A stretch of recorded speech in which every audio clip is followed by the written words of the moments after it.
So the discussions we're having is we understand that growth is going to happen, and just tying it into our ordinances and with open space plan, just making sure that the developments that happen are where we want them, and trying to, preserve as much of what makes Berwick.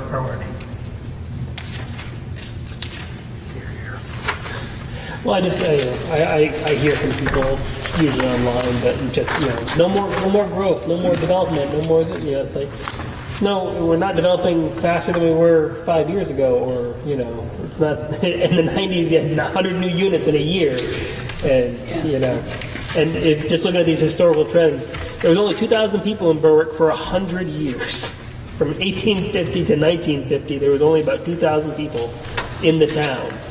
So, considering that, I think we're doing pretty good. I mean, we're not going to be New York City next year or anything like that. So, we're not going to be Austin with a changing skyline. Kind of feels that way sometimes. Though. It does when you've been here for a long time, and but it's explosion is what in the past 10 years, 2,000 people. It's pretty big, but in terms of explosions, I think we're on a good track for sustainable growth. Because to me that's the most important thing. You don't want to have these big spikes, and then people come and then they leave, and then you end up with unused infrastructure, unused buildings that fall into disarray, disuse. I'd rather have a nice, slow, steady growth over time, so it's maintainable. The data that kind of surprised me was the number of kids in school. You said that number actually went down, and that's really surprising to me. Because I know one of the things that I hear all the time is we're going to overburden the schools, but we're actually losing, like we're declining in the amount of students we have in school. A lot of that has to do with the size of the families. Is when my kids were in school, I had 2 children, but it wasn't uncommon for their friends to have 3 and 4 kids in their families. And nowadays you see more 1 and 2 child families. And I think that's the trend we're seeing now, part of that. And as far as, overburdening the schools, a lot of that has to do with the expansion of the programs they have. With all the special needs and Excel and all those things, those all need space and room for their programs. And I think that's where we're getting squeezed in a lot of the space, is the student population isn't growing substantially, but it's the programs that are. And I think that's one of the things that, people see, the crowding at the schools and things like that. But, as I've talked to the administration at the school district, and they've shown it to me that it's the expansion of the programs that are driving a lot of these space needs. That's definitely true. Programs that we have today didn't exist 20 years ago.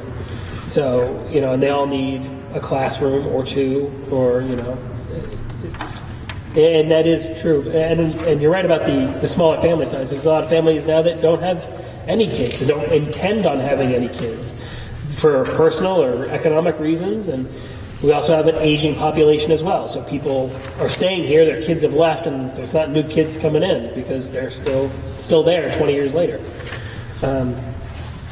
It is something to keep an eye on, because we don't want to see that.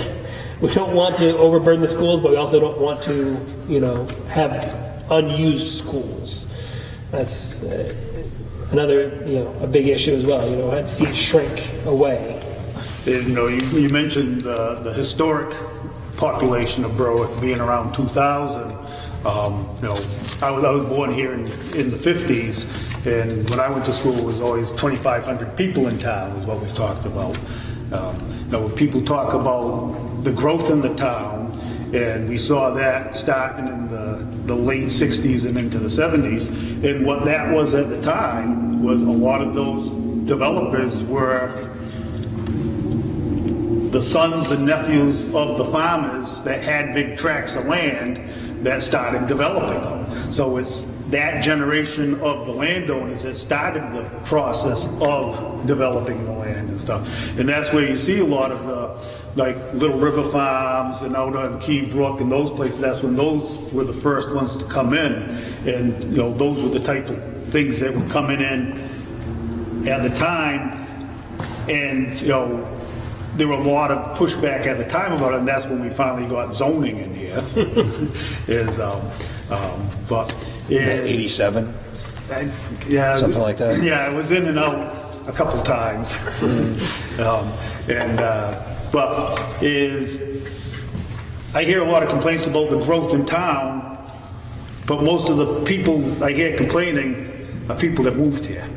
You know, look around the tables here. Yeah. You know, I welcome all of you here. You know, you're all adding something to Berwick. I don't begrudge you coming here. Thank you. Is going back to my point before, is that a lot of the original inhabitants were the ones that started the development, and now it's people that have moved in, a lot of them 40 years or so ago, that are making the most noise about suppressing the growth again. No, that's a true phenomenon everywhere. There are people that moved into Austin in the year 2000 and today are complaining about people moving to Austin. You know, it's like they're not, their families aren't from there. They don't, you know. As you said, is what we want is smart growth. We want to make sure that it's what we want as a town, and want the growth where we can control it and where we want it for our services. You know, and I think the planning board's been doing a great job at that, you know, with the ordinances and things that have been coming in, you know, to do those things, so. We've been getting a lot of great help with, you know, the planning and code enforcement officer. Those two women they really keep us organized. I mean, I don't know how we would do it without them. They have a lot of help behind the scenes. Like, they help us out a lot. They're fantastic. One of the Hannah things does that, help a lot. From Hannah does. yeah. Oh, good. Yeah, and Terry and Irish. I mean, you know, Terry just gives us packages every week. Everything's all organized. It's, you know, yeah, I'd be a mess without Terry. There's a lot of caring for Terry. One of the things that I brought up, because one of the things we started instituting at the planning board meeting was at the end of the meeting to talk specifically about land use ordinances and if we have any suggestions about moving forward. And one of the things that I suggested is that in North Berwick, they have some overlay districts, and those overlay districts allow for, I don't know if it's greater or less density for apartment buildings in like R1. So their Village C overlay, I believe, if I don't misquote it, is 2,500 square feet per unit for an apartment building. So that's pretty high density. I think that Irish said to me that the downtown district is very similar to that. I think that it's probably worth, I honestly, admittedly, did not really look at where that overlay district expands to, but I think that that's something that we probably should look at pretty heavily. You know, I think, you know, most people know that that's the business that I'm in, but I think from a common sense standpoint, right, if we want the growth like the downtown, you know, identifying what are the next downtown areas, right, outside of the tannery site, right, where do we want that to That's expand something to? that Paul Bovair brought up, you know, quite a few years ago when he was on the planning board, you know, talking about that. Is I know people talking about expanding the size of house lots, you know, especially in the R3 district and things like that. And Paul brought up exactly that, is that, you know, maybe we should break down R1 and maybe R2 into more specific, you know, units. So it's something worth looking at. Because one of the things that happens now is, by design of the land use ordinance, when you build apartment buildings in this town, you automatically preserve open space. Because, you know, if you're in R2 and you need 20,000 square feet per unit, you know, now you do 12 units, you have 6 acres. Those 12 units are actually only on 2 acres. You have the other 4 acres, or like, you know, I have a project that has 25 acres and I only developed 3 acres of it. So, that kind of creates that open space but again, we don't need that in R1, which is really, I think, where we want the high-density apartment building type projects. So I think that's probably something worth looking at. I don't know who would be, if that is actually us, that would look at that and suggest that. I think a good. I mean, there is like a limiter to those high density projects, because those high density projects have to be on sewer and they have to be on water, because you can't get enough water from a well for a 12-unit building, or you can't, sewage and stuff like that. So I feel like that would be kind of the focus of the overlay, would be where the water and the sewer already is, because beyond that, So you we can't have that really- now, and that is an ordinance, right? That you Yeah. have to be able to tie into the water and sewer. But, R2, where there's water and sewer everywhere, there are areas that you don't necessarily have 15 acres.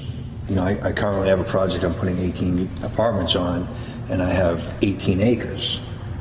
And that's in R2. You're not going to find 18 acres in R1. No. And so that's why I'm saying with the, with that higher, I don't know if it's higher or lower density, but with the ability to put, more units on a smaller parcel, I think would be a big benefit. I mean, we already have it for the tannery site. I think they can pretty much build whatever fits there. Yeah, With no, some limitations. I was gonna say, no, I kind of like where you're going with that. I think it's worth taking a look into, because it goes back to what Tom was saying about smart growth, right? We're kind of positioning, if we're going to overlay, we're going to put that in there. And then it goes back to what we were talking about with connecting the open space, right? Because if you're going to put that density, if we get that focus, like you said, you're using 3 out of 18 acres and leaving all that rest is open. You're building that population and that growth, but you're also leaving that corridor that's back there. And I think it's worth looking into and seeing what options we might have. And like we always say, bring it back to the voters and see what they say. Yeah, and I think there's a particular property that I've watched. I think everybody knows the property. It's the property that they had the fire, and one of our firefighters passed away on that property. That particular property to me is an area where I would think that anything that you could fit on that lot should go on that lot. I think that's pretty much how they built that neighborhood. But I don't know that that's allowed there now, and I think that the fact that that building, passed its grandfathered part, I don't know what you can put back there compared Just a to... single family. What's that? Just a single family. Just a single family, right? So it was, I think, a 5-unit before that. Maybe a duplex. Yeah, it was 5, and you may maybe be able to do a duplex. Right, and so, I mean, I'm just thinking about that neighborhood in particular. Seems like a neighborhood that was built with the idea of higher density, duplexes, apartment buildings, that kind of thing. But it seems like you should be able to put more than a single-family house back on that lot, or we would, like, it would fit there, I guess is what I'm trying to say. It wouldn't be out of place in that neighborhood. The zoning map, that's something that's comprehensive planning, but it is well within the planning board's purview. It could be an ad hoc planning board comprehensive plan. Yeah, if it's something, like if you guys have something specific in mind, you guys can draw it out, bring it to the select board, and we can put it on whatever ballot comes up next, with time to spare and such, But I mean, like, if you guys have something specific, I mean, you guys draw it out, give it to us, we tweak it or keep it or add to it if we, and then it goes to the voters and they can decide. We just expanded the overlay district by 3 blocks or whatever this past election. So it's something that's very doable. I think that what I've seen with that expansion is much like with the gas station thing, right? We were reactionary to something that come up, and I think that that's what you're talking about, is that those things were reactionary to. Somebody said, look at this building burned down, I think we should, so whereas I'm suggesting we try to take a proactive approach and say, okay, well, let's look comprehensive plan wise, let's look at the town and say, okay, what neighborhoods should have, basically if it fits, you can build it type density. Dover has, I think, what's called enterprise zones, and I could be wrong, but basically in those zones, zones, you're allowed to build pretty much anything that fits as long as you put commercial on the first floor. So, and I think the tannery zone is similar to that, right? Like if they build new, it has to be so much commercial, so much residential, like an 80-20 mix, I think, if I'm not mistaken. So I think that it's worth, as a comprehensive plan, looking at that and saying, not just somebody wants to expand that area, but what areas make sense to include in that. And the voters. I think a lot of it would really determine on the actual village overlay district. And that's something with the comprehensive plan that we need to work on and try and figure out how far do we want that to expand. Because every year it seems like there's 2 or 3 houses that want to add into it. And most of the time they get voted in, so they get absorbed into the village overlay district. But it's like, where, like you said, where do we want Right, this be high proactive density? instead of reactionary. Right. Because if we do expand it proactively, as you say, it's gonna inspire development in those areas. People, because they already have the first roadblock cleared. You never want to buy a building with the intention of, developing it into something else, and then you come to the town's already against it. Then you just have a building. That's what you have. All your plans are nothing. So yes, I agree. We should be proactive on these things more than reactionary. So I think that's a smart Maybe way we to just go. need to work on densities for the village overlay district and see where that goes. Okay. So that's our task. Any other comments on town growth? I don't know if this is the appropriate time to mention it. Over and sit in the chairs. Oh boy, Terry. Sorry, Terry. And get on camera, that's really what she wants, And introduce yourself, please. Unless you do. Hi, I think I've met most folks here at this point. I'm Mary Matiadis. I live at 23 Overlook, out kind of close towards Lebanon, but fortunately still in Berwick. I'm part of Envision Berwick, and along with Amrita, have been working with a group of folks to kind of discuss exactly what you were saying. How do we have this synergistic growth where we're leveraging our amazing open space and our amazing potential to build a dense, really attractive downtown to maintain all of the great amenities that our open space provides in terms of clean water and stuff like that, while also increasing our tax base, supporting our schools, all that good stuff. And in addition to just like the actual planning of denser development, there's the question of well, how do we make that really attractive to people, or how do we make young professionals want to live in that space? How do we make this space accessible and a boon to the businesses that are already here? And some of the things that we've thought about, some of the ideas that have come up, and traffic.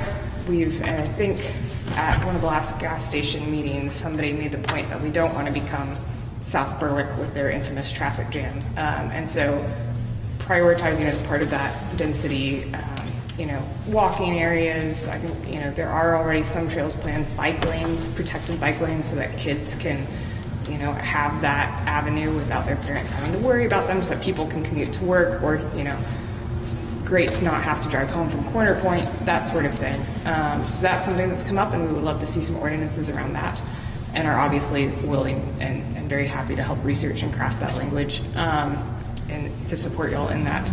And then another thing that's come up has been chain restaurants. There are towns in the seacoast, like York is a really good example, I think, that have limited the growth of chains, so that instead of chains, you're getting local businesses that really attract, a strong sense of local character, and give people a sense of, this is Berwick, this isn't Somersworth, this isn't North Berwick or South Berwick, this is Berwick, and these are all the great things that we have to offer. And of course that, allows for money that is spent at those businesses to stay in the community rather than getting taken, out of town or out of state. So that's another ordinance that we would like the town to consider, and again, happy to help there. I have a question on that. There was a big deal with Somersworth not putting Domino's in, Yep. and we end up with Domino's. Would somebody explain that to me when we were supporting them on not getting a Domino's?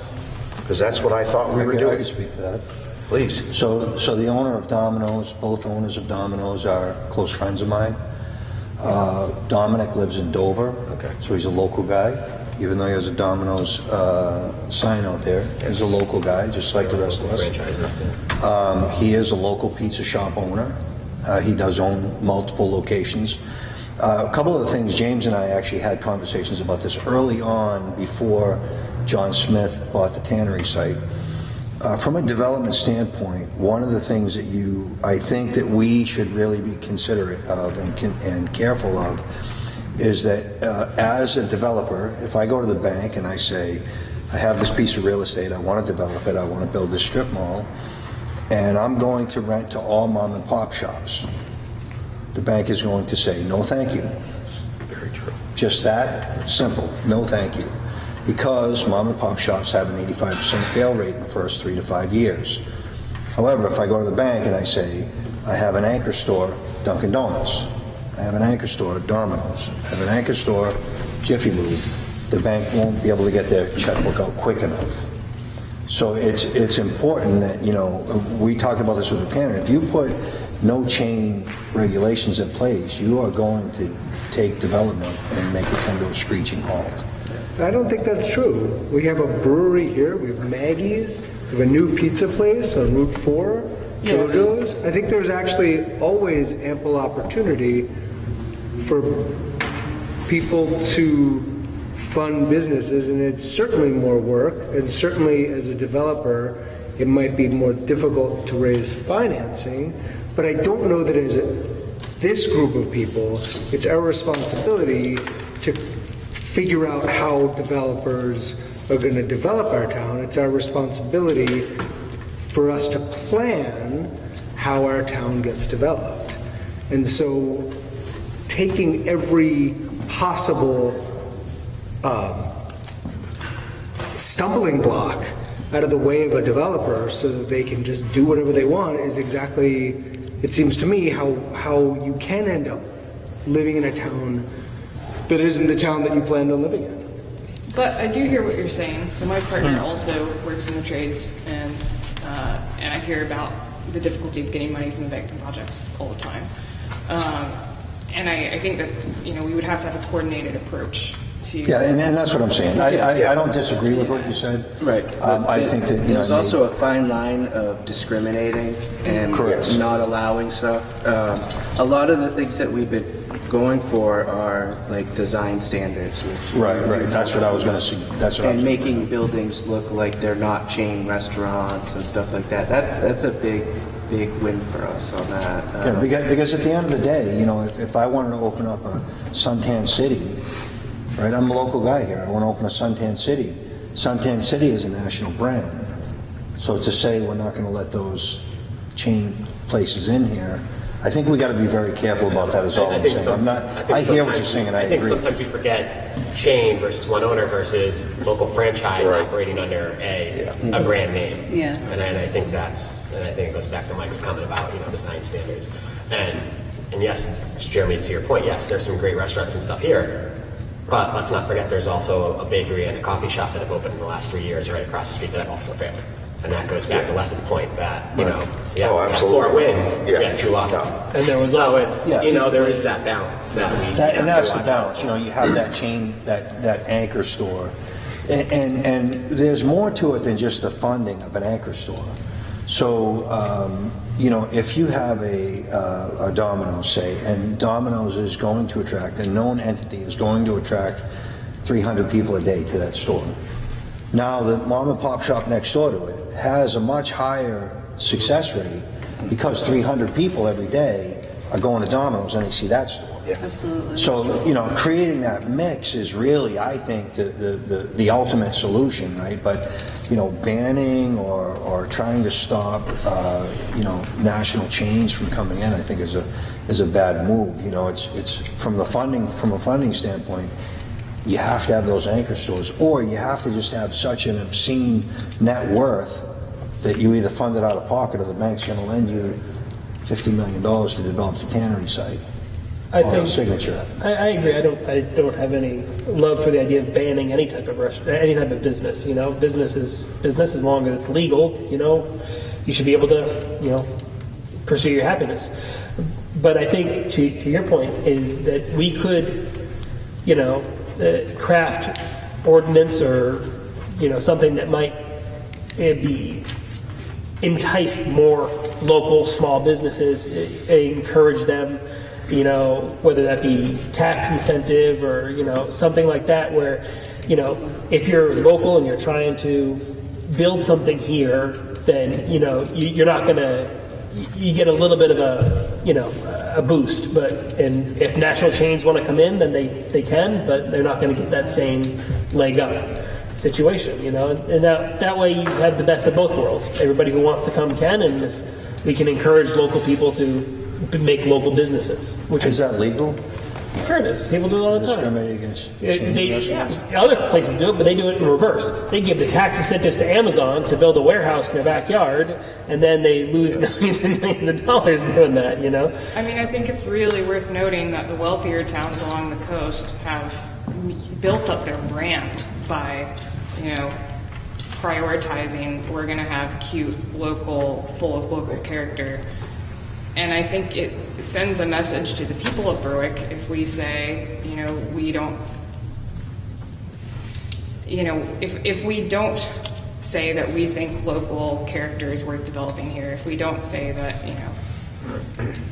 we're going to work together to build a future of our town that reflects all of us, that reflects a strong brand that will attract people and more business in the future. But that's what the wealthier towns on the coast are doing. I don't think that, inspires a great sense of community here. We really want a sense of moving into the future together. And that might involve strategic use of anchor stores and that sort of thing. But, if our brand is really what we have as a town. Can you give us some examples of those towns? Yeah, York is the one I come back to because, I was there this morning running errands. And it's a very different town in that it is a tourist town.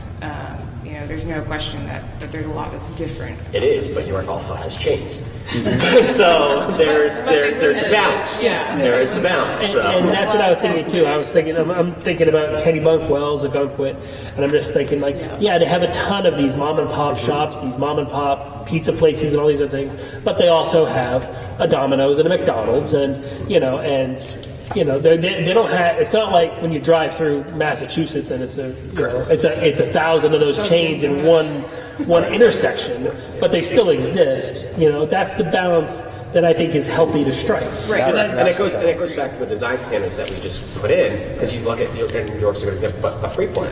Freeport too has always been that local. McDonald's sued them for years and years. Yeah, but McDonald's, Starbucks, it's in there. It's all major chains, but they're that cute little building that's in there. And again, it's drawing others. So there's that kind of. Yeah, I think limiting is a better word than fair. I think the design standards are really what is, in my opinion, more important. Right. If we control what the building looks like versus what's in there for a store, because I don't see a difference between a Domino's and a Berwick House of Pizza. Really? I will not. Do you really not? I will Well, you'll know by the food because competition's going to drive itself.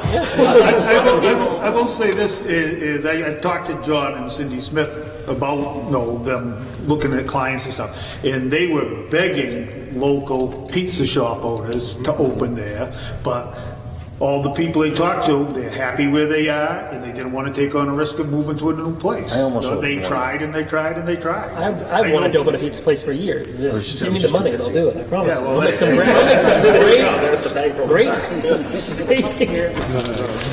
No, and don't get me wrong, It's interesting. Les, I didn't, it's not that I'm against Domino's, I just was curious how it came about. Yeah, no, and everybody can have their opinion. Everybody is. That's what makes it great. Is we all come together with opinions. And, I definitely appreciate yours, and I understand where you're coming from. I have a different perspective, but that doesn't mean that I don't agree with your opinion as well. But it's also there's another aspect to these chains that people like what they like. They don't like what they don't like. You say you're never going to order from Domino's. That's fine. That's your choice. I order from Domino's sometimes, but the fact that there wasn't a Domino's in Berwick didn't stop me from buying Domino's. I would just go to Sanford, or I'd go to Rochester and have to drive 40 minutes to get my pizza. That's annoying, but I do it because I wanted Domino's that day, and that's what I wanted to do. So by having the chains that are attract people, that money stays in the town. We're going to have employees who work in those stores that are from Berwick that are going to get a paycheck because of, the Domino's is now 6 minutes away instead of 20 minutes away. It's going to be something, when people want it, they're going to want it. And now, instead of that money going to Rochester or Sanford, it stays in the town. Right. But those are not high salaries, What do they do? And they go pick up the 4-pack across the street. Yeah, 20 an hour is what James said. Yeah. I guess to your point, when I say that I don't see a difference between a Domino's or a Berwick House of Pizza, because, I remember when my friend Dominic opened his first Domino's 35 years ago. You know what I mean? And so in Haverhill. So I remember that when he opened his first Domino's, he was so excited. And now he's built him and his partner have built a company that, has multiple locations. And I think that's great for him, but I do think we still have to make a distinction between going shopping someplace and spending your money and what you want in the town where you are settled. And so, for example, I do go to Walmart, but I would not want a Walmart next door to me. And even if that meant that people were buying the things at Walmart in Berwick versus Walmart I would rather go there. That is not my personal feeling against Walmart. That is my feeling in wanting to keep Berwick, the Berwick that I moved to by choice. And to your point, the design standards are what would keep Walmart from building in Berwick. Because I believe with our design standards, limits of size and scale and all that stuff, you couldn't build a Walmart. I mean, maybe the ones from the 90s, you could build one of those. You're not going to build a superstore, I'll tell you that, no. Yeah. And then the Hannaford in North Berwick is a great example. Yeah. That's like we all shop there. It's to scale in that spot. Yeah. It's tough. They've done a really good job. Even clearly their design standards with the fake windows on the side. We've talked about this. Yes, that's but I do a great think it's important to make a distinction between encouraging economic development and also, just the sort of false equivalence of saying, well, as long as we have design standards, we've done our job. I think Well, we no, it's all going have to keep going on. Correct. But what we're saying is, we're not going to write an ordinance that says X type of business can't work here. Sure. But we have Of course. design standards that they have to meet. I mean, we're not going to get a Pizza Hut in Berwick anytime soon because the design standards don't exactly align with the shape of the Pizza Hut, Unless they want to make it look like the Domino's. Keeping this discussion lively, because I feel like we're in a good place with a lot of One thing that we've talked about for a couple of years with Envision Berwick, that there just aren't enough of us to keep, and we will get there, but I'm just put it out there now, is I believe our town needs an economic development committee, that we need a group of people that want to put our heads together about exactly what you folks did with the brewery, was put it out there, say this is what the citizens have said they want, and make something great happen. And I will definitely find one night a month to add that to my schedule, but anybody else who wants to be part of that, I think it's the next step here as part of this discussion to figure out, because none of this is set in stone, right? We all sort of have to sit at tables and hash it out and figure out how we're going to generate more tax revenue and take care of our town and each other, right? The Economic Development, Committee has tried a couple different times in the past, and a lot of the failure comes I think is that most of the people involved are business people running their own businesses and their families, and they don't have time to do it. And I don't know if it ties in with something with planning, is that I really think that something like that needs a paid position, whether a full-time or part-time or something. If we're truly serious about it, is just having an economic development committee of citizens isn't going to do much except for what we're just doing now. We essentially need a department of economic development. What is the purpose of it? What would be the function of it? I think that exactly. Do you know the story? I'm sure you do, of the brewery, right? That they put that from surveys, the folks in town said one of the things that they really wanted here was a brewery. and then that was put out in the press, right? And then that press generated the interest that brought Jamie Blood felt like he could open a brewery here successfully. Well, it's the same progress, brought the bank here and York Hospital here. Yeah. So basically kind of be, collecting a consensus of what the town would like to see and then trying to attract that kind of business. I've never been in an economic development committee before, but I would It's a good imagine word, it's but I'm something like, like what that. is it? But if you're going to have an economic development committee, you've got to have support. My recognition would be that you have on that committee a member of the select board, a member of the planning board, because you can have an economic development director out there working to bring in businesses to help you. But if you don't have the support of the ordinances and the select board to say, hey, smaller business this size, maybe they get a tax break for the first 3 years to develop, as opposed to this, then you're kind of tying their hands. I like the idea of an economic committee or an economic director, because again, when you talk about development, you don't want the spike. You want the very measured plan of how you want continued growth, but controlled growth. And what I've said for years is also that I would love to see a lot of small businesses, not one big business. I wouldn't be supportive of a giant Walmart or Amazon or anything like that, because what happened in this town was there was a tannery that supported like 50% of the town, and then that tannery closed overnight. And if you look at the wonderful graphs that James produced, you can see the sudden drop in population when that tannery closed, because everybody had to go find new jobs. So I don't want that. I mean, imagine what will happen to North Berwick if Pratt & Whitney closes. That town will be a ghost town in 5 years' time, because it's so tied in with their economics, with the school, with the employment. It's big for that town, but if anything happens to that business, they're in major trouble. And I don't want to put us in that position again. I would love to see a ton of small businesses throughout the town. And in terms of economic development, we can start a committee, we can do something, but it all is going to have to come back to the select board and the town voters, and that's where it all comes back to anyway. That's the only thing. Like we create a economic, development committee, and we're still going back to the same channels back again. I guess could we, I think this seems like a great task that you would really excel at. Oh dear. Oh no. Pull that chair closer. Because I remember you talking about a little bit about your background and your degree.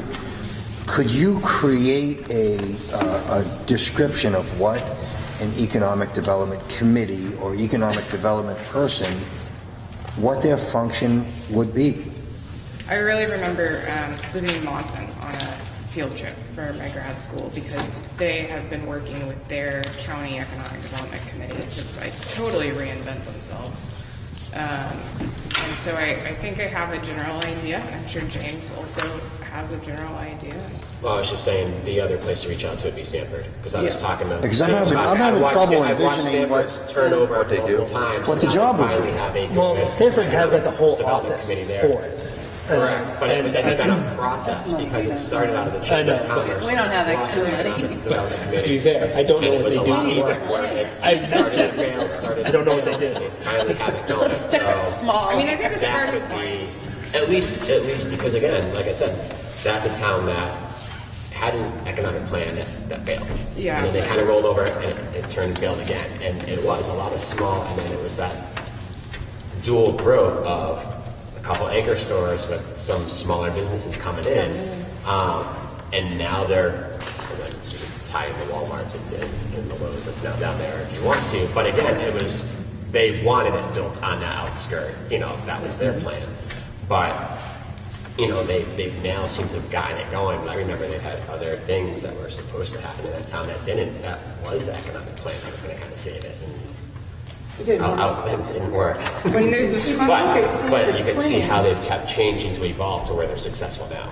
And one of the key things that they did is, when you talk about putting a committee together, these are all good-hearted people, otherwise they wouldn't have volunteered to be on any of these town boards. None of us sitting here would have. They all got things to do.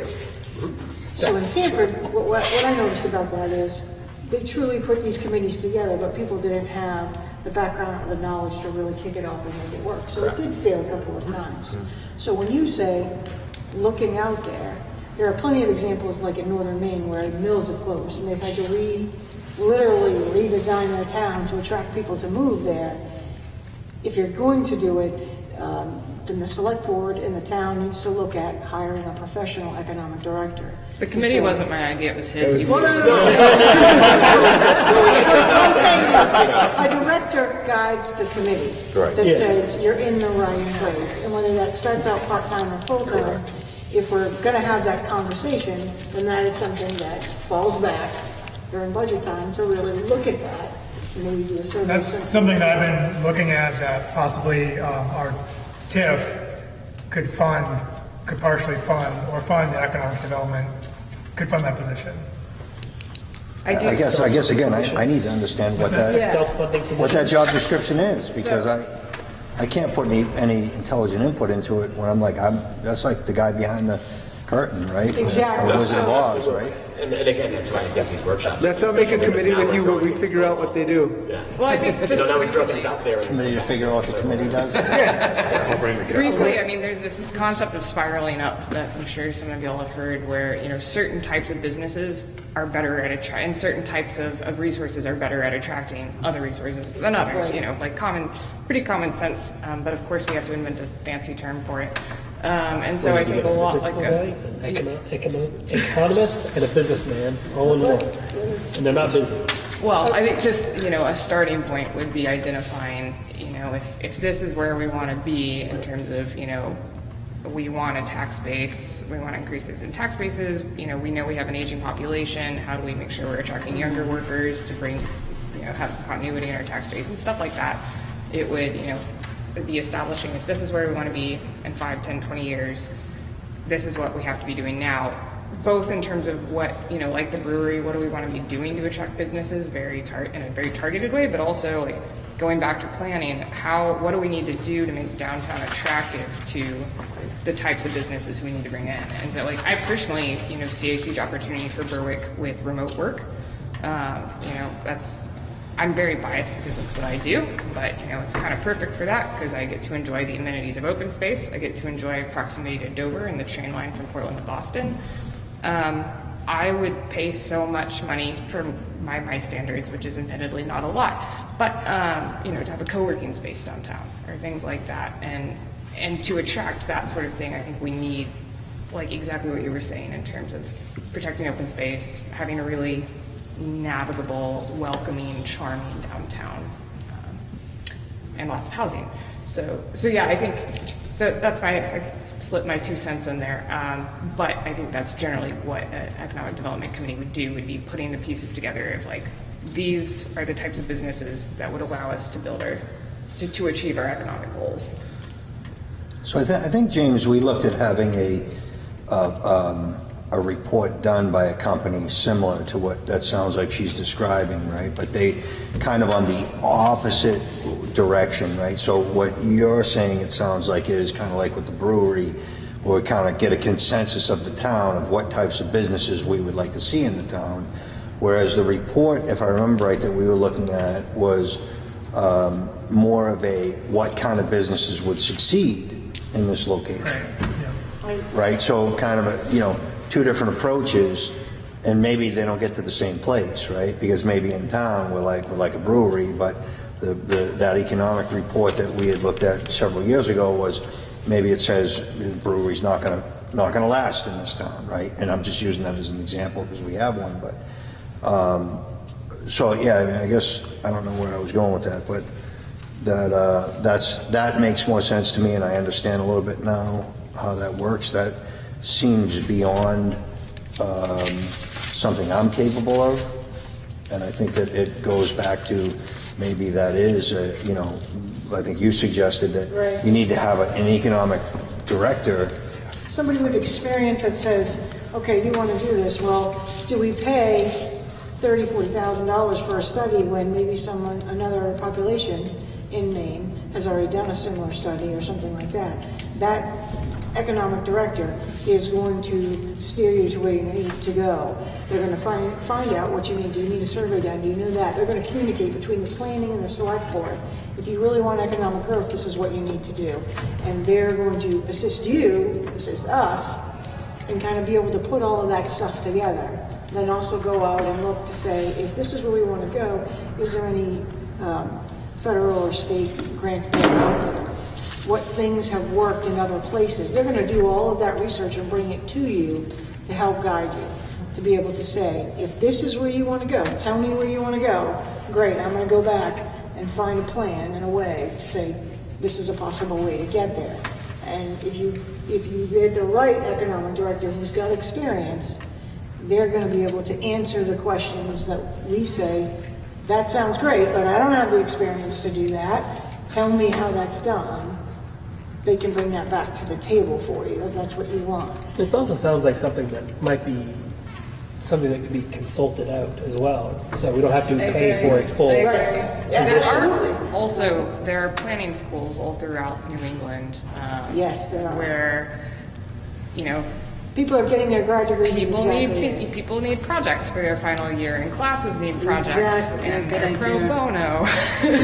Yep. And they would require, they do require, a dedicated liaison from the town. And so it's not like it wouldn't require resources from our part, but it could be a cheaper option than a consultant. Right, a smaller. At least to try and get the option to project start off the ground. with. Exactly. That would be your first 5 or 10 years, and then from that point where they take it, maybe then you decide whether you want to get a salaried employee. But that's an excellent idea. There are several good schools that are always looking for projects. And I do want to point out that, when it comes to the brand and what businesses we have here, people come from Massachusetts to go to Corner Point, which was shocking to me because I personally don't like driving that much, but really cool. And so, clearly that was a really good anchor business. So just to applaud something that the town did really well. I hear the same thing about Kind Farms as well. People travel from Massachusetts. I know people from Rhode Island that travel all the way up just to go to Kind Farms. Wow. Yeah, it's crazy. That is My daughter does. She travels up here. She wants to move here. She loves it here.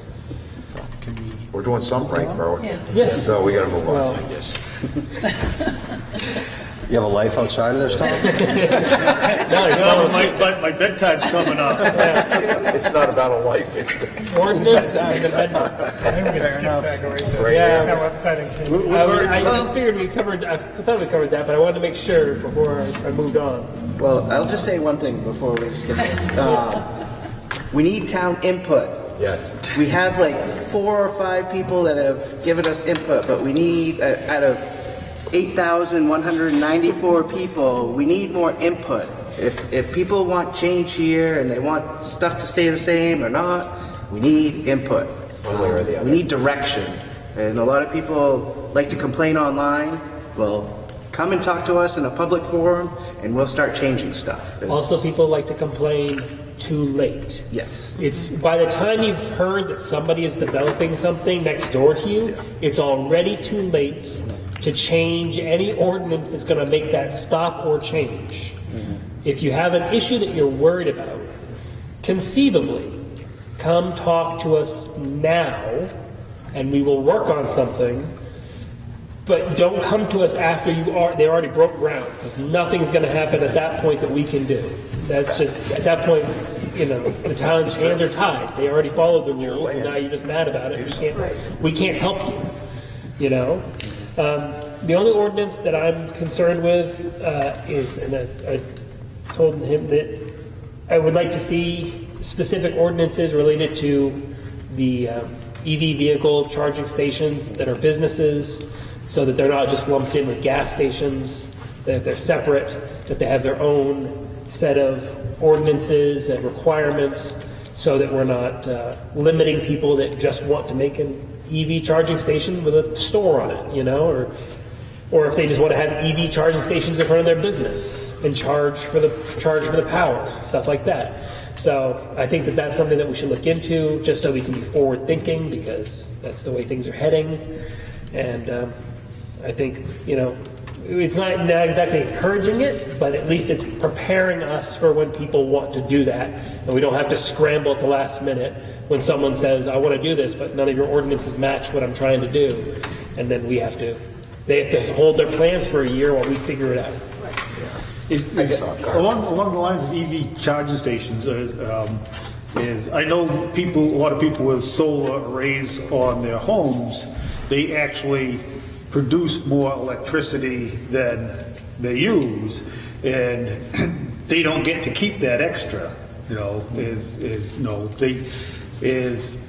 If somebody were to put EV charging stations on their property to use their electricity, would that be considered a business? If they're charging for it, if they're just doing it for the kindness of their Just out of to use their up, hearts, and just to use up the electricity so solar- CMP doesn't get it. No, if you're doing it to charge up your own vehicle, Right. then no. If you're Well- charging your neighbors to come do it, then Yeah, But an at-home business would still be allowed. It's Doesn't just a CMP matter give of you how much trips it energy has, credits? volumes. only to a certain level. Yeah, only to a certain level. Our daughter and son-in-law have solar panels, and they give back power to CMP because they don't use enough. You got to buy a Yeah, big and battery. it's not like they pay you what they charge you for Right. power anyway. So a couple of things, if I could. I will work on looking at the land use ordinance changes that I talked about with the overlay districts. I will get a pretty comprehensive snapshot of what North Berwick does and how they do it, so that we have something to look at. We talked about, so I'll take on that task, and we'll do that through our process. We talked about this economic development committee or hiring a person, but I didn't hear any action steps. So my concern is that we come to the next meeting and we go, what happened with that? Which is in February, correct? Yes, February 29th. Well, I can come back to the table with what that would look like, whether it's an Job description, Job description potential or- schools. She had somebody on here. Yeah, And can we look at both? I think I heard, look at both, possibly what it would cost us to have an economic development person on staff or a consulting firm. Yeah, consultant. Because I personally am a fan of consulting firms in a lot of areas like that, whereas, you need them, you use them, you pay them, they go away. Right. Whereas if you hire somebody, then, You have to make a job description. You got to put them on payroll. They get yeah, benefits. and let's Insurance, also, okay. that's two options, but let's also look at the third option of the schools that are out there and maybe. Educating someone. Especially, I don't mean on a permanent basis, I mean to sort of kick us off and start. get us rolling, yeah. And then get us rolling maybe into a director or. And get an some understanding of of the what it schools they is have? and what the What we task need. actually is. Maybe it's a possibility to put the planner with the economic, can we put those two Yeah. together somehow? It's possible, I yeah. think They just zoom together. Right? I'm retired, so I So can. you're gonna take that task on? Grad I student. Yeah, how would much a get year do we educated, pay? yeah. I would love to. Great. Yeah. it's about 30,000 a year. It's not bad. It's doing some others. Yeah. Better So than do you think that the payroll, economic yeah. might be, we don't know, we're making it up, we have no idea how much. Bring it might myself cost. down. Any other ordinances or amendments that want to be discussed before we move I on? do think something that I want to throw out that's important, going with the electric charging thing. I've heard complaints from a couple small business owners that because of the way that they rent, they cannot choose the cheaper renewable option that CMP offers. I don't understand everything about how this works, so I can't really speak to it very eloquently. But I do have heard, that CMP allows you to pay a cheaper rate to buy energy ostensibly. I mean, we all know it, they're all electronics on the grid, but from a solar array or a community, some sort of solar array. But that their landlord won't let them, and because they're businesses that consume a very large amount of electricity, this results in kind of an undue burden, if you will, on them. And so, I understand there are implications for messing with what rights tenants have in terms of access to electricity and stuff like that. But if we are looking at adding load to commercial business buildings by making sure that there is enough charging for what's coming very quickly, I think quicker than most of us think about on a normal basis. I think we do need to probably address kind of the ownership and that sort of thing, and cost, because the costs are prohibitive. That's something we'd have to look into. I mean, electricity is, when you're talking about coming from the source, that's tricky because it's Yep. regulated and stuff Right. like that. But it's something that we can definitely make a note and look into and see if it's something that's possible. There are like right to solar ordinances and stuff like that, which I meant to look up before today, but on your point of all of us having jobs, Yeah. yeah. Because why would a landlord care where a tenant bought electricity from? I think it depends on whether, on how their contract is arranged in terms of who's paying for utilities. Because I don't know, is it because CMP owns the line coming into the building? Is the only thing that would make any sense to me that You if would know better CMP than me. owned that line, It might be part of the lease. because I don't even know how a landlord would know who you buy electricity from. I imagine that probably they have a meter on every unit and kind of the landlord, or maybe not. I really, yeah. It could be I'm as not- simple as if the owner has to approve it. It might be that if there's multiple. And when One you're line coming in, offered multiple do something or don't do something, you're more inclined to not do it, So Especially if you're a small owner and you're just not familiar, or you don't understand it. I don't understand it, so I'm just gonna say no. exactly. Yeah. Or you just don't care Cover enough myself. to even. Right. There might just be some education that way too. And there recently there was legislation passed this past year that allowed towns for the first time and nonprofits to reap the benefits of some of the federal tax incentives for solar credits. Previously, towns weren't able to claim those, so there was no economic benefit to towns to, say, putting solar on their roofs. But now, there is an economic benefit to that. So that is, if we are looking at upgrading our infrastructure in that way, that is maybe a source of potential income for the town. I don't know. Yeah. If I'm going to produce extra electricity, if I'm going to give it away, I'd rather give it to my town than To your neighbors at least. Yeah, somebody, or, All right. that's where it should go. Town website and communications. I really don't have an agenda in bringing it up. It's always top of mind because communication seems to, we have talked about it so much, and it's a struggle. Although I think I shouldn't say we, I think actually Marie here and the and all of the branding and the feeds with social media and the positive messaging. I think it has worked. I will say that when I started being involved with Envision Berwick, it was a lot more bone on bone, and I think people have a better sense of some civic pride even from. It just takes from time that. to Yeah. really make people aware. Yep. But I think it's great. I think I love the new signage. It looks amazing. It really is warm and inviting. Yeah, being consistent, like across rec, across facilities, across everything is really important. If you're gonna In terms try to of- identify, the town. In terms of overall communications, it's always a struggle, whether it's trying to get any information to the public or each other. We bought some signs, some big, light up signs for, emergency communications when things go bad. But beyond that, we still, we have the newsletter, we have the website, which not everybody checks, but they should. Yeah. TV, PCM. Yeah. They do an amazing job, and people should watch those videos. They're very helpful. Facebook, sadly, is the place where you get the most engagement and also the most complaints. So, Does anybody?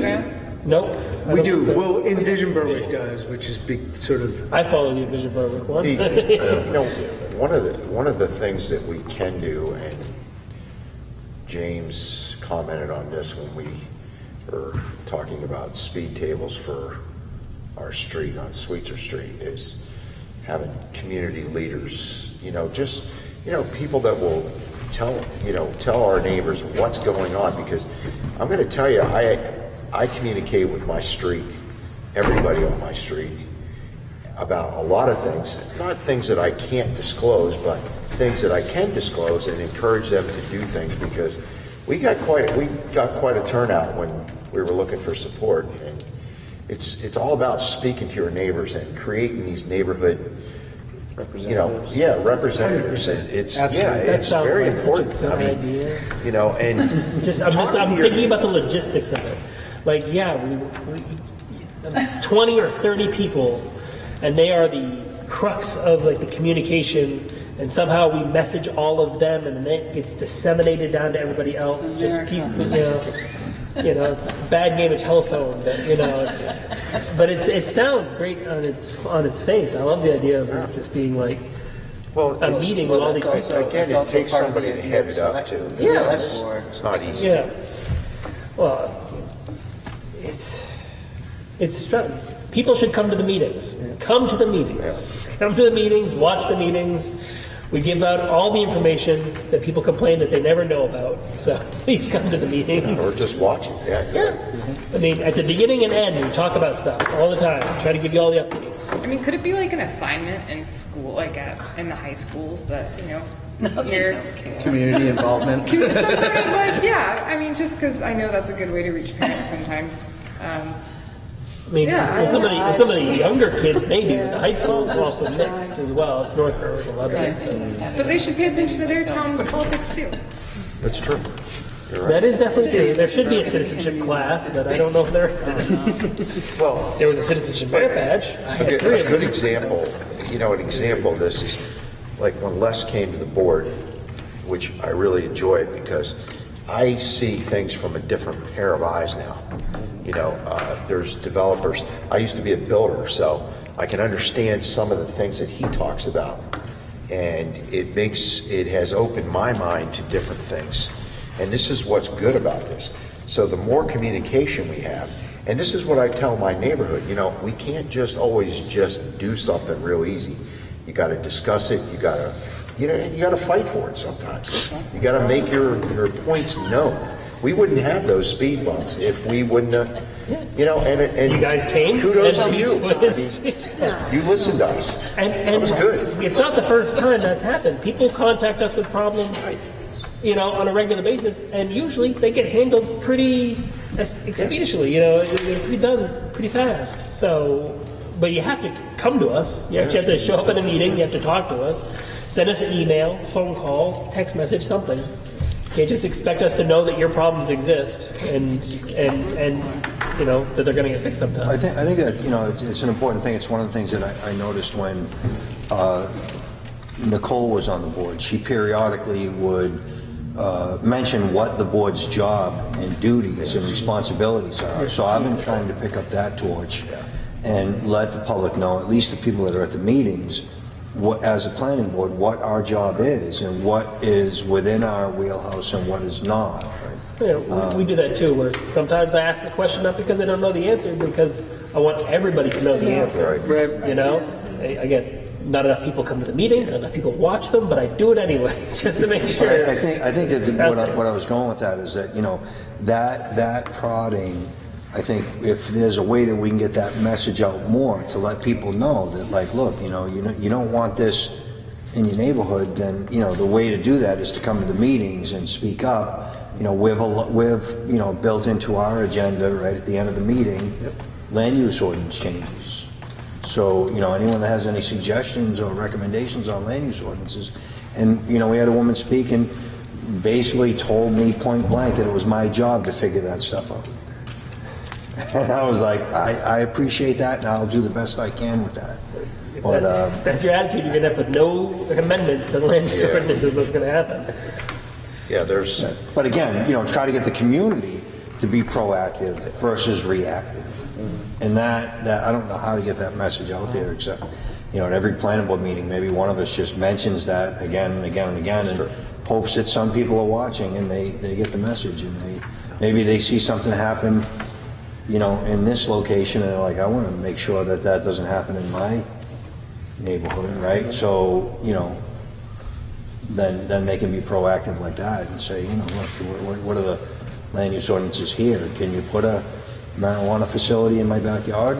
or whatever it is, I'm just making something up. I have nothing against, any of the businesses in town, but I feel like, talking about roles that we could bring into town, whether it's having a consultant and talking about economic development, I feel like now that we have the DCBS, the Digital Communication Branding and Signage Committee, like, I wonder if that's another role that, like, we do our best with messaging and all that, but communication is just such a huge issue here, and we don't want to have to rely on Facebook for everything. So I feel like we've kind of been taking steps to try and get communication out to people more easily, but this is just a constant issue of like getting people to the meetings and disseminating information and breaking information down in a way so that people get it, whether it's like, what am I voting on? What is the district, what does that even mean? What do these different things mean?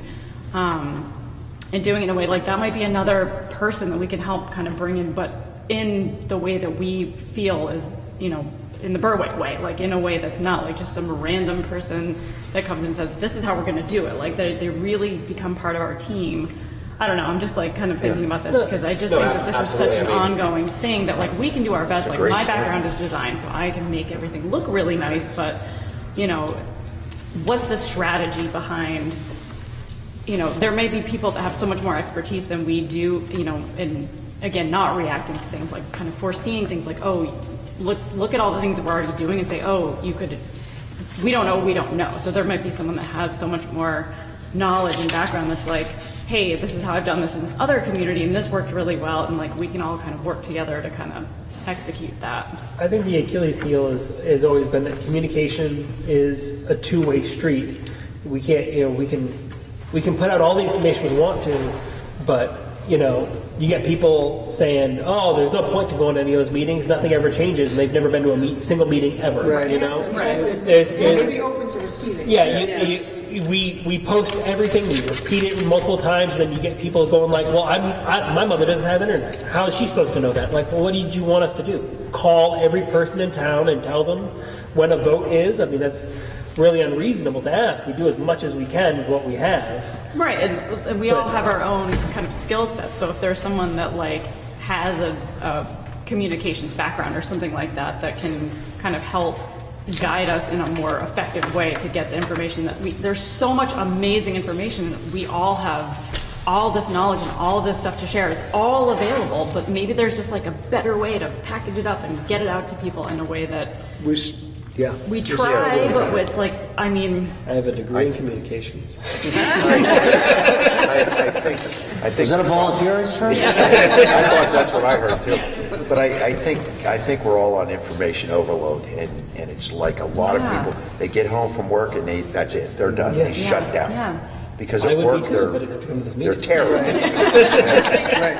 That's part of the problem with saying, we want more people at all the meetings, and I mean, obviously it would be great, but it's hard to get community involved. it's just hard. It's just hard, and so I want to make sure that at the very least we're doing the smartest job to let people know what all these human beings who are giving up all our time all the time are actually doing, and what we're interested in, and that we're transparent, and that we do repeat, please come, please be part of the process. Honestly, the best solution that I have considered in a long time is that the newsletter is great, and I think it should just be printed out and go home with every kid in the schools. Like, that might be the best means of communications, it's just like... We've talked about printing more and more. Yeah, I mean, like, the cost of mailing them is extraordinary, but, printing them 5,000 times and sticking them in backpacks of each kid once a month is... every 2 weeks, right? So. Any of you use, have you ever been on a listserv for a neighborhood, or use Nextdoor? They have Nextdoor is for North Berwick, and it just says North Berwick, but it seems to cover all the Berwicks. It does. If any of you ever, it's like a... Yeah. I don't know why when I moved here I tried to be like, no, I don't live in North Berwick. I live in Berwick. Why isn't there a Nextdoor for Berwick?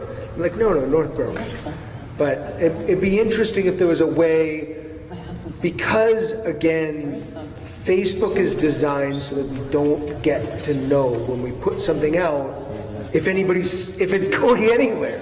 And that is incredibly frustrating. Well, It would be if nice you to be own able a to message page, you more. can see what kind of views and engagement it gets and stuff like that, but those numbers could all be lies for all we know. We don't, I mean, they got in trouble for that a while back for No, buying yeah, those views and stuff. You can get 4,000 views, and none of them might be. Yeah, they're all from California. What the hell? They could be going to Berwick, Pennsylvania. They don't know. So, yeah. Then we got to sue them to change their name. It's terrible. I wonder who was Berwick first. I don't know. That's a tricky one. I think we were up here. Yeah, probably. this town's pretty old. All right. Route 4 safety study. Just want to touch upon, got a full copy out there. If you haven't seen a copy, if you want a copy, I can email it to you. This segment here that's in your handouts is the segment of Blackberry Hill Road and Palm Road and Kind Farms. I've been talking with DOT. This is one of the segments that has the potential of being done. The whole corridor will include center median islands and turn lanes.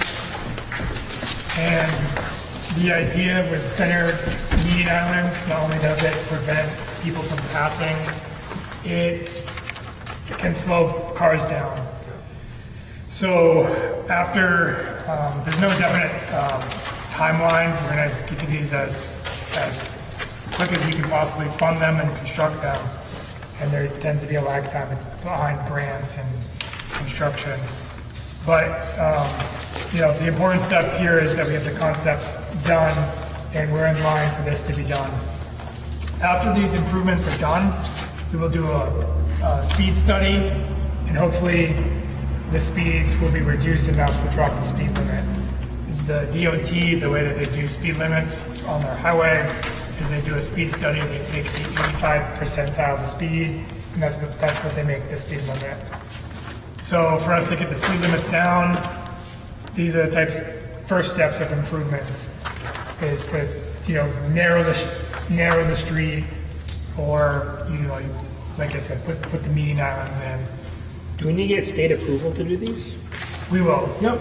This study was reviewed and approved by DOT. So essentially, we gotta get the average speed down to 1.75 miles per hour to get to the 25 mile per hour zone. Well, maybe we can get down to 35. Who knows? So, but I mean that's 7 miles per hour. So again, more business, more center medians, more everything that get people to force. It's so backwards. You have to get them to slow down before you can get a slower speed limit. It's so backwards. You can't just lower the speed limit. You have to lower the speed limit by mechanism, and then they'll lower the speed limit. It's freaking ridiculous. There's another regional-wide study that's funded by a federal program called Safe Streets for All, and that the program philosophy is 0 deaths. It's very aspirational, but part of that is safe speeds, and it's a funded study through our regional transportation organization. That's going to be a component, and we have some Berwick staff that's on that regional committee. So it'll be more region-wide studies into how to get the speeds down.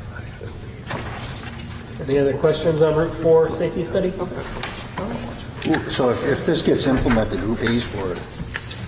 It's a mix of DOT grant funding. The town will end up paying a portion of it. Other businesses? Private. And as development comes in, they'll be required to do that if they meet certain criteria. Yeah. And I think that's the important part, because I mean the road does really need to slow down for businesses to thrive there. I mean, like, I don't like turning on that road. I've done it with a dump truck, and it's just it's just dangerous from every direction. You zoom right past the businesses because that's a speed, and every other car is going that fast too. So you don't really have time to stop. It's not conducive to good business out there. That's my opinion. Yeah, it looks like this would be a big improvement. Oh, yeah. It says 55 miles an hour. I think people go faster. But That's just, Well, the average overspeed was 58 right now. 58 miles an Yeah. hour. So that's what they're pulling. That's the average. Average that's speed. the average. It's half a going by. Yeah. Well, yeah, but I mean, there's Turn on always the going to black be irresponsible people that do irresponsible things, or thoughtless people that do thoughtless things. So it's, I mean, just Pine Hill Road, it's 35. I can guarantee people do 50, 55 on that road. yeah, you can if you try. We just repaved Old Pine Hill Road south. I was like, oh, here we go. That's a big cut through there, already doing, 50 miles an hour on that old rough road. Right. Now it's nice and smooth like a drag strip. Downtown Berwick. Just a quick update. This is the phasing plan for the edge. This is off the peach color here is phase 2. They're working on the foundations for these 2 buildings here. I had some questions on green space. If you can walk into the south side of the property now and get in. You can see where there's a fenced-in toddler play area. You can see where they've already put in part of their green space, and there's another space that will be green here. This part back here will be green as well. What the function is of this space really is to be determined. It's not a super great public space, but this will be the main kind of public space. So that could be a gun range. What's in here? Maybe. No, it could not. Okay, Noah. I have part of So the there's only, not to interrupt you, but you said the peach is phase 2? Yeah. peaches. That's what they're currently working on now, Yeah. right? So this was phase 1. This is the phase 2 that they're currently. Because they have two of the 3 buildings there are already up, right? Yeah. Right, because that's phase 2, that's, yeah. Those two right there. I have some copies here. Feel free to take them. It's part of the Edge traffic movement permit. So it shows different segments of sidewalks that they're required to install. There's quite a bit of off-site improvements. I only printed out 5. So. Can you email it to me? Yes, absolutely. Oh, pass that around and email it to me. There's certain segments that we had earmarked for grants that we have. So I'll be working with Great Falls Construction and Sebago Technics. Nice. We got 2 of the 5 right here. I think these are different. I guess the only concern has come up a couple times is parking. Have we Determine anything. on determined that. angle parking or what that impact's going to be on that lot yet? So they're gonna have 300 parking spaces interior, and then Where? Show us where. so like this. It's amazing how parking space is high. And James did a study years ago about parking spaces in town now, and how many did you find just in town? Like 100 within the Right, yeah, We had many conversations about parking spaces, James and I. I did a little informal study on parking spaces, and I looked at restaurants like Tucker's in Dover, and on a Saturday morning, there's 200 cars in that parking lot on average. So where are the 300 here? There's about off the top of my head, I'd say there's 100. This is 100 spaces here. This lot right here, and then there's parallel angle parking all along Main Street here. Then there's about 60. I think it's off the top of my head. I want to say it's 60 that are in here. Yeah. So there's parking back here as well, and then part of these plans. So there's parallel parking up here. They continue it up here and also down Wilson Street as well. So when phase 2 is completed, will those parking spaces be open? Because right now I don't see a lot of people other than the daycare going through that road. I think the spots will have to be open because they're renting the units, so the units need to have parking spaces. Yeah, this parking will be open, and then I think they'll do a similar. They have like a temporary gravel parking area here. Right. They'll do it back here as well for parking for. Okay. Also, the parking lot across the street has about 100 spaces, and DOT is going to come in and do a pavement and then stripe it. I think it's supposed to be spring. In the spring. So Are we DOT talking is going to commuter pay lot? for it? Yeah, DOT is going to Yep, it's part of a park and ride. Oh, so that might be next door. Where is that? Where all the cars parked for the shipyard, that one right next The to Wilson Street parking lot. This one, right by the Next to the police police station. station. Yeah, that's the police station. Oh, thanks. That's fine. yeah, so, You guys were pointing over there. yeah, I'm no, like, no, yeah. Where So, Sorry, I was backwards. We're all gonna be That was the idea of the overflow parking. If they didn't have enough parking here, it was gonna be going back to where it is over there. And we have a couple of infrastructure projects. They brought in their 60-inch pipe here, and we're picking it up here, and next year getting to the Salmon Falls River. Also, 2025, it's 2025 now, is the realignment here, which will include sidewalks and bike lanes over here. There's also the MS4 stuff that's on Sawmill Hill. Yep, that's we're taking in bids now for the Great Falls Park project, so that will Help tie get it. sidewalks to Great Falls Park. Started. So a lot going on in the next couple of years. Is there any designated bicycle parking as part of the edge? There might be like bike racks. Yeah, that does I sound. saw bike racks over there.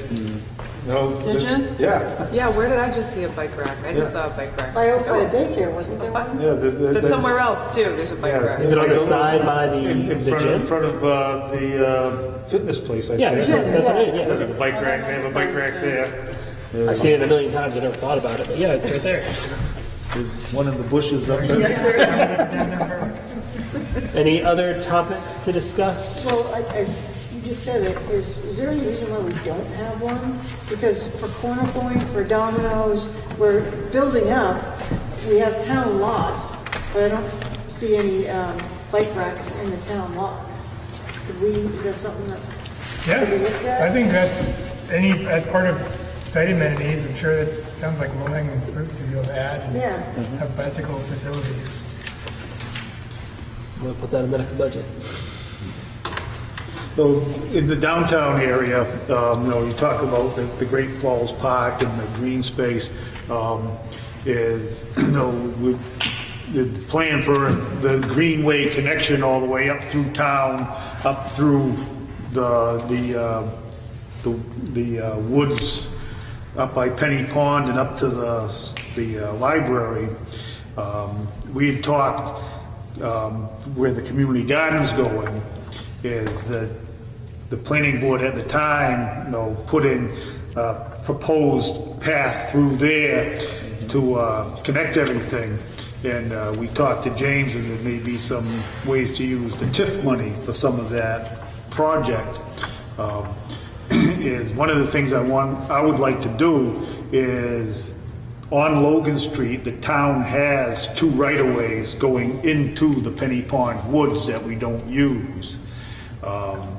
We approached the owners many years ago about using it, and there was some pushback, but I would like to, assert our right-of-way through there and complete that, connection down through there. There are 2 different right-of-ways, they're both 50-foot right-of-ways. I think that we can work with the abutters, to mitigate any impact that may be there. I can't imagine any adverse impact from people walking on the paths out there. I think it was parking that was the issue, is if you're gonna walk through there from the Penny Pond to the other end, where do you park the car? Well, that's the whole thing, is to make it a complete, the path all the way through. So they wouldn't, So it's just the neighborhood surrounding that area that would usually predominantly be using it. When we went and talked to the abutters up there, about 5 years ago, James, or so, we got some pushback. It wasn't terrible, but I think that like I said, there's things that we can do to mitigate any impact that could be done through there. But also, is at the time we were putting the fire station in, there was a push to put a sidewalk along the new entrance path out to the Sullivan Street, which I opposed. But now that it's been opened up and used, if you look to the north or east side of that, down where they did the work to put that entrance road, there's a section down in there lower that would make a good pathway. And we just need to create a crossing where it crosses the brook there.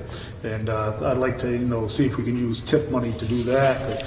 That's something that we've talked about for more than 10 years, of creating these paths. And we have little bits and pieces of it. If we get the Salmon Falls Park completed, so that would be the other anchor to the library. Now we need to make those connections. So I think that's something that we need to work on in this next year to make that happen. We've mentioned TIF money a few times. James, can you explain, didn't you say there's like 66,000? Can you explain the whole TIF money process? Absolutely. I actually did report that is going to be in your packets for this weekend. Yeah, so with the increased assessed value from the downtown, more than half of it's being driven by the edge now. So it's been drips and drabs at the beginning as the assessed value slowly goes up. It's gone from about 1,000 to 4,000 to 20,000 to 35,000. Now it's $67,000 per year that comes in each year. And as this adds value, which right now the overall TIF district is about $3.6 million. And that money translates into that TIF revenue that comes in each year. So now in the overall TIF balance, we have $150,000 that we can use for designated projects in our TIF development project. And this is they're projecting putting $50 million in. So it's at $3 million, we're getting $66,000. $50 million it's $1 million, and we get a percentage of that we can reinvest back into the village area. What does TIF stand for? It's tax increment financing. Tax increment financing, and it's I think at its face it can sound pretty convoluted. It's just a special tax district to encourage development in the area. It's like 25 years is what it's. Yeah, it ends in 2037. Yeah. But it helps with some of the infrastructure. Like if you're going to put something, a building in there, downtown, build it up to downtown, you got to have sidewalks, bike paths, things like that. You can use TIF money for those. But it also the way encourages the developers to build. the way the TIF works is the property taxes on their development is in the first several years is they actually get a check. The developer gets a check back from the town, from those property taxes that they need to put back into the development. And the town gets to keep a part of that, and then we get to use that to develop things around the development. And the other thing it also does is as the valuation increases over there, it shields the town from the increase in the taxation as far as the state is concerned, so that keeps our education costs down. So it's right now is, as far as the state's concerned, is the increase in valuation over there doesn't occur. And so we reap that benefit as not having that count against us in our school valuations. Nice. Thank you, guys. No problem. Any other topics before we finish up? Feel free to. All this stuff is free for the taking. If This is a big one? Not except for that one. We have a next meeting scheduled for February 29th, 2024. So, it's in the past and it doesn't exist. No, 2024, and we'll hopefully have some progress on some of the discussed topics. We'll be in the middle of, we'll be starting the budget season then, so that'll be exciting. We'll have stuff we can actually work on at that time. And hopefully there'll be some more progress on ordinances and something concrete we can look at and discuss and tear apart and rebuild and all that fun stuff. What is the deadline for the next voting? I mean, the next For us to for a land use ordinance change? the next real vote is in June. Yeah. I mean, we could do one in January or March, but we're not gonna do So, that. so I'm just thinking about what I committed I'm to. pretty sure it's close to, Yeah. So if I, at the next meeting, that February 29th meeting, if I had some stuff in order, that would be in time for It that. might be just barely after. I'm not sure if it would make the June. You'd want to talk with Irish and Terry. Yeah, because they set some pretty And strict Patty would guidelines. have the Patty has the exact dates, but they, I know Terry and Irish have those dates. Because it wouldn't just be something that presented to us. We would have to actually have a meeting where we have a public hearing on it. We have to vote on it, and then it could go to the ballot. So there's a good. So the Maybe right by, path like, is end of through us, January. right? Yeah. I'll bring it up at one of the meetings.